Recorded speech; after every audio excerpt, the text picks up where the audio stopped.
ازاي تختار المنصه اللي تعلن عليها وتدفع فيها فلوسك وانت ضامن ان في نتائج راجعه؟ الحل كله في انك تفهم الجمهور الموجود على المنصه نفسها. طب تعالى معايا. رقم واحد، انت بتشوف محتوى المنصه نفسها موجه لمين. مثال، عندك التيك توك، المحتوى موجه للشباب واللي بيكون اكترهم فاضي وقاعد في البيت وبيفتح تليفون كتير. رقم اتنين، شوف ايه المحتوى الفايرال على المنصه نفسها، بيجيب اعجابات كتير، بيجيب شير، بلايكات، فيوز. رقم ثلاثة، بتشوف القدرة الشرائية لليوزر اللي موجود على المنصة نفسها، المستخدم الموجود على المنصة. مثال، لما نيجي نعمل مقارنة بسيطة ما بين تيك توك وانستجرام ويوتيوب، عامة كده هنبدأ نصنفهم: انستجرام رقم واحد، بعدها يوتيوب، بعدها تيك توك.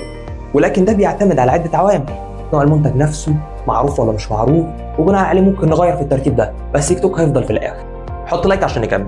النقطة رقم 4، شوف اللي ناجح مع منافسينك وقلده، شوفهم بيشتغلوا على منصات ايه، وايه الاعلانات اللي شغاله معاهم ومن مده وشغاله ازاي، وايه الفورمات بتاع الاعلان ده. انت عندك في كل بلاتفورم في اد لايبرري تبقى موجود عليها الاعلانات.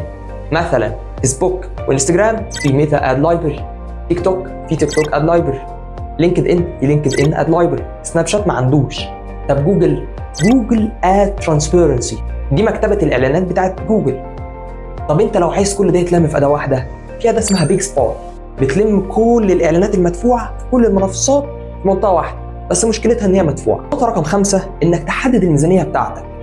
كل منصه وليها تكلفتها الخاصه، بيختلفوا وبيتفاوتوا في السعر، فلذلك الميزانيه هي اللي تحكمك انت تشتغل فين وتختار البديل الانسب. كده انت عرفت المنصه اللي المفروض تشتغل عليها بناء على ال5 خطوات اللي شفتهم فوق.